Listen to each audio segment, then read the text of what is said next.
5 घंटों से अस्पताल के बेड पर रोहन बेसुध पड़ा था। डॉक्टर एवं नर्स के चेहरे के हाव भाव देखकर साफ जाहिर था कि रोहन की हालत ठीक नहीं है। अस्पताल में रिश्तेदारों एवं जान पहचान वालों की भीड़ लगी हुई थी। सभी मोहन भंडारी और उनकी पत्नी जानकी को धीरज बना रहे थे। डॉक्टर ने 24 घंटे का समय दिया था। जानकी का तो रोते रोते बुरा हाल हो गया था। वो बार बार भगवान से मन्नतें मांग रही थी। मोहन भंडारी की तो ऐसी हालत हो गई थी मानो काटो तो खून नहीं। उनकी तो बोलती ही बंद हो गई थी। उन्हें ऐसा लग रहा था मानो उनके गुनाहों की सजा उनके बेटे को मिली है। उन्हें अंदर से आत्मग्लानि सी होने लगी। आज उन्हें किसी की जान की कीमत समझ में आई, जब खुद उनके बेटे की जान पर बनाई। कहते हैं ना कि जब तक स्वयं पर ना बीते दूसरों के दर्द का एहसास नहीं होता। रह रहकर उन्हें अपनी पत्नी की कही बातें याद आने लगी। 1 सप्ताह पहले की ही तो बात है।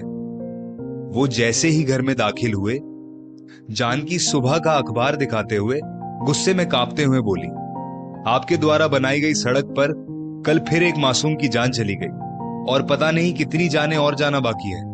तो मैं क्या करूं? मोहन भंडारी खींच कर बोले, आप नहीं करेंगे तो और कौन करेगा? आपके द्वारा बनाई गई सड़कें 1 साल भी नहीं टिकती। पहली ही बारिश में उसमें चेचक के समान बड़े बड़े गड्ढे हो जाते हैं, जिसमें फंस कई मासूमों की जान चली जाती है। जानकी बिना डरे अपनी ही रौ में बोले जा रही थी, चुप रहो, जब समझ में नहीं आता तो बोला मत करो। तुम्हें क्या मालूम कि ठेका प्राप्त करने के लिए मुझे कितने पापड़ बेलने पड़ते हैं? खर्चा भी बहुत हो जाता है, तब जाकर टेंडर पास होता है। ऐसे में मैं अगर मजबूत एवं टिकाऊ सड़क बनाऊंगा तो मुझे कितना प्रॉफिट होगा, कभी सोचा है? और ऐसे भी हर साल सड़कें बनेंगी तो मुझ जैसे ठेकेदारों को काम मिलता रहेगा। मोहन भंडारी लापरवाही से बोले, मुझे आपकी ये आदत अच्छी नहीं लगती। हमेशा पैसों के पीछे भागते रहते हैं, मानवता तो आप में है ही नहीं। जानकी कुड़ते हुए बोली, तुम्हें इन फालतू के चक्करों में पड़ने की कोई जरूरत नहीं। तुम्हारा काम है घर संभालना, घर संभालो, मेरे काम में दखल अंदाजी मत करो। इतनी बड़ी आबादी में 2-4 मरते भी हैं तो क्या फर्क पड़ता है? गुस्से में बोलते हुए मोहन भंडारी बाहर निकल गए थे। काश उस समय मैं जानकी की बात मान लेता और कम से कम टूटी हुई सड़कों की मरम्मत ही करा देता, तो आज मेरा बेटा जिंदगी और मौत के बीच में नहीं झूलता। मोहन भंडारी अपने आप से बोले। कैसा है रोहन? गुप्ता जी ने उनके कंधे पर हाथ रखते हुए पूछा। तो वो वर्तमान में लौट आए। जवाब में वो बेबस नजरों से गुप्ता जी को देखने लगे। हौसला रखिए, रोहन जल्द ठीक हो जाएगा। गुप्ता जी सांत्वना भरे स्वर में बोलते हुए बगल की कुर्सी पर बैठ गए। रात आंखों ही आंखों में बड़ी बेचैनी से कटी। सुबह तो हुई पर निराशा के बादल नहीं छटे। रोहन की हालत में अभी भी कोई सुधार नजर नहीं आ रहा था। मोहन भंडारी का मन अंदर से बहुत बेचैन हो रहा था। पता नहीं उन्हें क्या सूझा कि अचानक वो कुर्सी से उठकर हॉस्पिटल परिसर में रखे भगवान गणेश की मूर्ति के सामने जाकर खड़े होकर मन ही मन अपने पापों का प्रायश्चित करने लगे। हे भगवान, मेरे गुनाहों की सजा मेरे बेटे को मत देना, उसे बचा लो भगवान।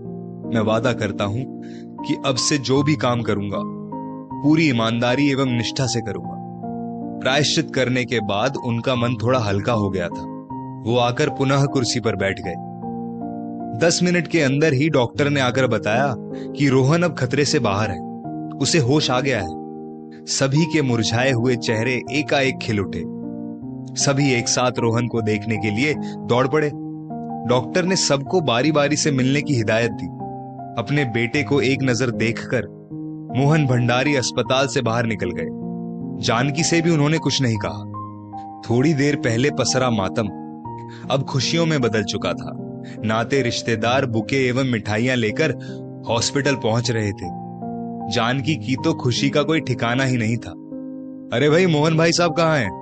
कहीं दिख नहीं रहे हैं, गुप्ता जी ने पूछा। तो जानकी अपने पति को इधर उधर ढूंढने लगी। लगता है काम पर निकल गए।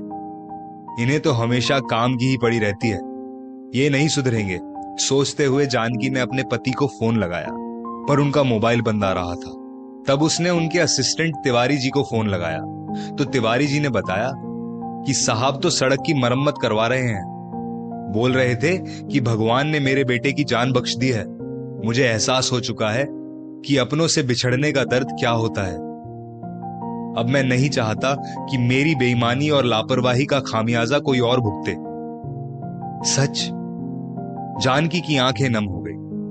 अपने पति के प्रति उसके मन में जो नफरत और गुस्सा भरा हुआ था, उसकी जगह अब श्रद्धा एवं प्रेम ने ले ली थी। आज उसे दोहरी खुशी मिल गई थी। आभार स्वरूप भगवान गणेश की मूर्ति के सामने उसके दोनों हाथ स्वतः ही जुड़ गए।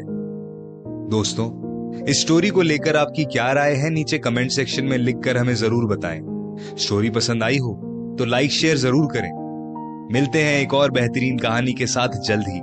तब तक के लिए अपना और अपनों का ख्याल रखें।